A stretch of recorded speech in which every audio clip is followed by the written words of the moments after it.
Alrighty, so the Diana V2 event has officially wrapped up on main, and I do have quite a few thoughts. This is going to be a bit of an update review, going over the event, everything I think about it, some changes that I think should be made, and the larger view of Skyblock for the moment. The Diana V2 update, as a whole, I think, was pretty damn good.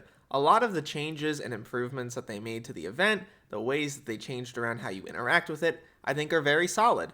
I, for one, actually like a lot of the new mobs. Many of the new drops are extremely cool. I got relatively lucky during the event. I made about 1.4 billion coins in about 12 hours of playtime. Wasn't able to clock in, 9 to 5s because of some extenuating circumstances, but for the time that I played, I had a great time. There are some things, though, that I do want to talk about related to the event and the larger development cycle at Hypixel, so let's get into it. But before we do, make sure to like, subscribe, use code RAIL on the Hypixel store for 5% off your order, and without any further ado, let's get started. So starting off here with the progression of the Diana V2 event, I thought it was very solid, although do keep in mind I am not an Iron Man, so we will go over that section as well.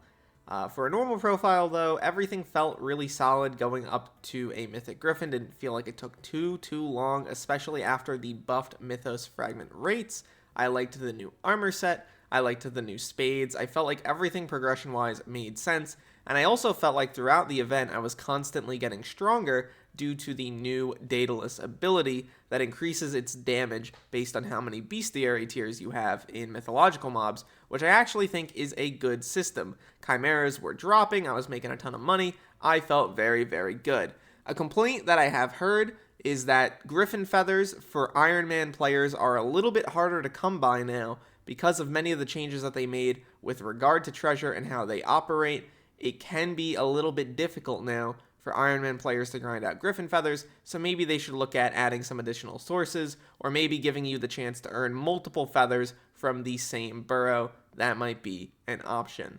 As well, I've been seeing a lot of complaints related to the Epic Griffin. I've been hearing reports of it not being craftable, and that you maybe need like super crafting ability in order to do that, which requires VIP. If that is a bug, that needs to be looked into pretty much immediately. Locking nons out of the event just makes no logical sense to me. They need to be able to craft the item. So with regard to some of the new mobs, I actually liked the vast majority of them. I just didn't really understand the Sphinx specifically. I feel like whenever the Sphinx spawns, obviously you get the question right, you get the free treasure, which is super nice, but the Sphinx just kind of looks at you and stares at you until you kill it.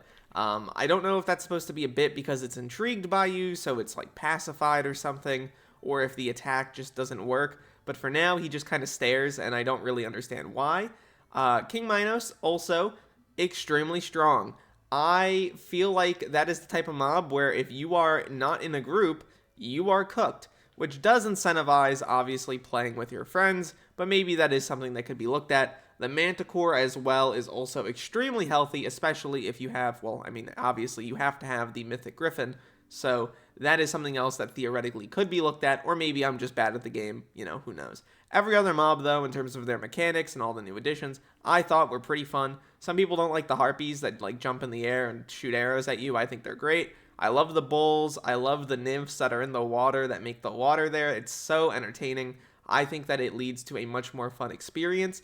And in terms of the larger experience of the event, I really do like the increase in the amount of mobs that we're getting per hour. It's extremely nice to be able to consistently fly around and constantly have activity with the longer burrows, being able to go to, burrow after burrow, getting mob after mob feels so much better than what we had before, which was 4 total burrows, and one of those was always an arrow, and one of those was always a treasure. So sometimes you can go a long while without even encountering anything, which didn't really feel too great.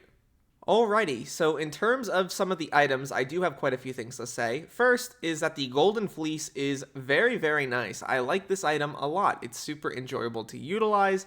I think it's very fun. Another thing I wanted to talk about is actually related to the Manticore Claw. I think this thing probably needs some more base stats. I understand it's supposed to be, copying some of the pet's combat stats. That's interesting. I would be worried about buffing this ability too much.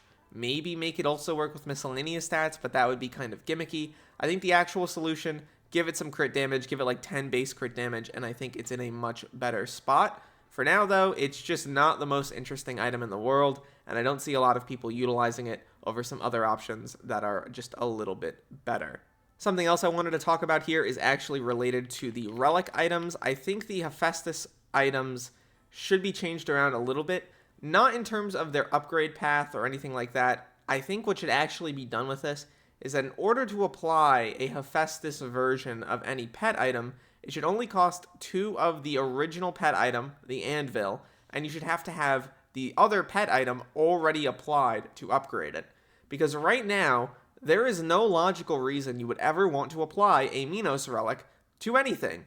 So you're going to be basically waiting until you get 3 of these things in order to upgrade it, and then you're going to apply that. Because if you apply a Minos relic, it's wasted, effectively, because in the future you're going to want to upgrade it, and you're wasting out on the stats. Instead, cut one of these out of the recipe, make it 2, and then this to upgrade, and have this be an item that just upgrades the pet item that's already on your pet, so you're not wasting one of those items. I just feel like that would make a lot more logical sense, and probably be a little bit healthier, because it means that people don't waste their Minos relics, and there's also a reason to apply a Minos relic if you get it, because then you're able to actually get the 33.3% while you're waiting to get the other 2.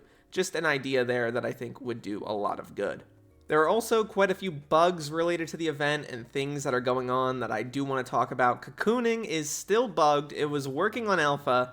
Please fix it by the time the next event rolls around. That is something that absolutely should be resolved because it does increase rates. Also, the museum is bugged. If you've maxed out the museum, it's constantly saying in chat, new upgrade, 31 out of 30. Like, you're not able to actually get a museum milestone 31. So that does need to be resolved as well. It's an annoying bug for people who have already done everything related to the museum. So do keep those in mind. Those are some improvements that the admins need to make in the near future. Continue to bug report those. That is important. I wanted to have a longer segment here talking about Magic Find and tracking and pet luck and my thoughts on all 3. So here we go. Throwing my hat into the ring for Magic Find, it needs to go from pretty much everything currently in the game in terms of your weapons, your armor, your equipment, and your pets. It just needs to go flatly.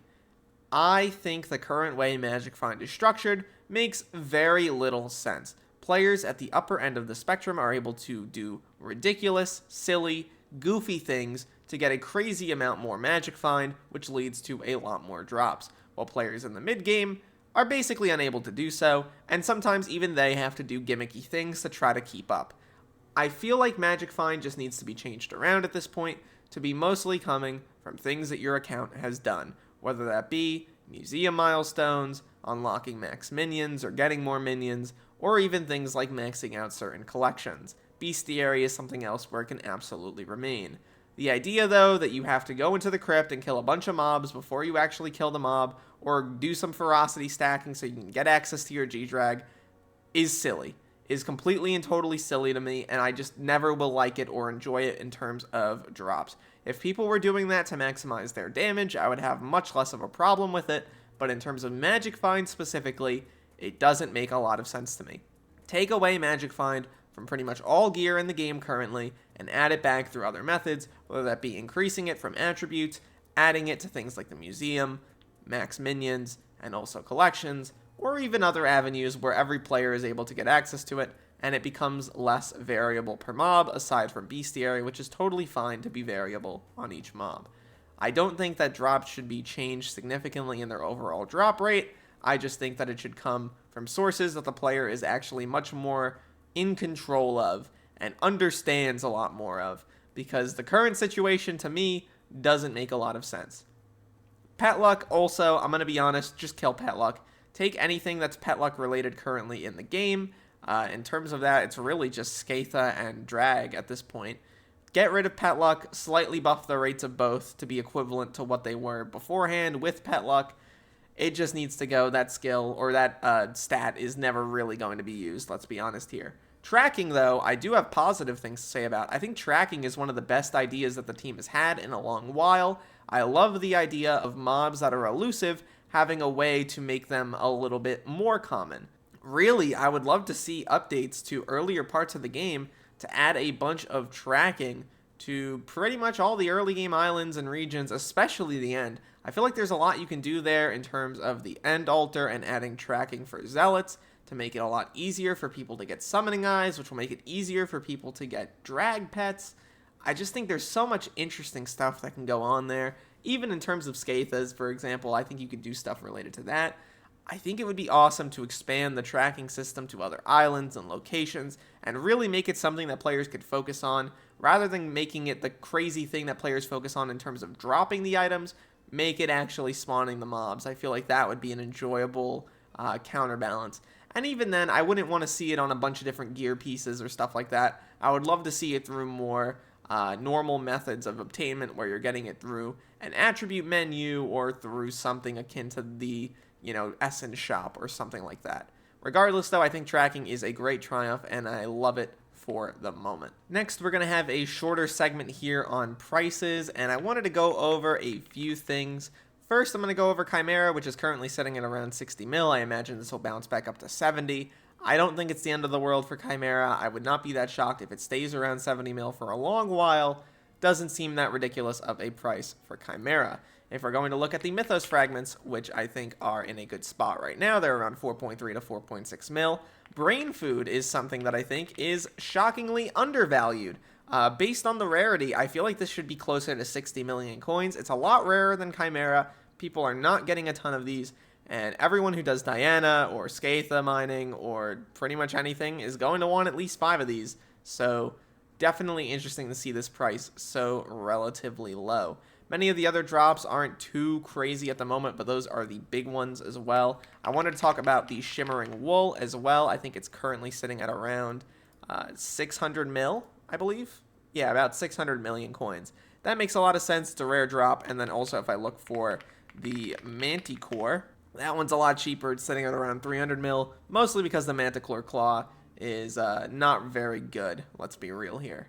Overall, in my view, Diana V2 is a huge success, but if we got an island dedicated to Diana, I think it could have been even better. Trust me, a mythological Greek-themed island would have been so sick in 1.21, bro. The admins can still absolutely add it. I'm coping right now, but get a team on that, have a build made. It'd be so fire. Please actually consider it. Aside from that, though, the only other thing I could think of that would have made the event better were if the Mythos fragments were the proper rates from the beginning. I didn't really touch on that controversy a huge amount because they were changed relatively quickly and the admins did a good job of responding to feedback very, very fast, which I appreciate. I think the drop rates turned out okay towards the end of the event. I don't think people are too upset with the current price, and I think people were able to max out their stuff in a reasonable amount of time. I would love to hear what you guys think about Diana V2. Do you agree with a lot of what I'm saying here? Do you disagree? Do you think Magic Find should be something where you have to do a little rain dance and do 550 million mob kills and, hit a sick backflip before you kill a mob in order to maximize your rates? What are your thoughts? Let me know down below. I would love to hear what you guys think. Are you looking forward to the next year of Skyblock content? Because frankly, if they're pumping out content like this, I don't actually think this is that bad. Once again, make sure you like, subscribe, use code RAIL on the Hypixel store for 5% off your order, and look to the future, fellas. I'll see you then.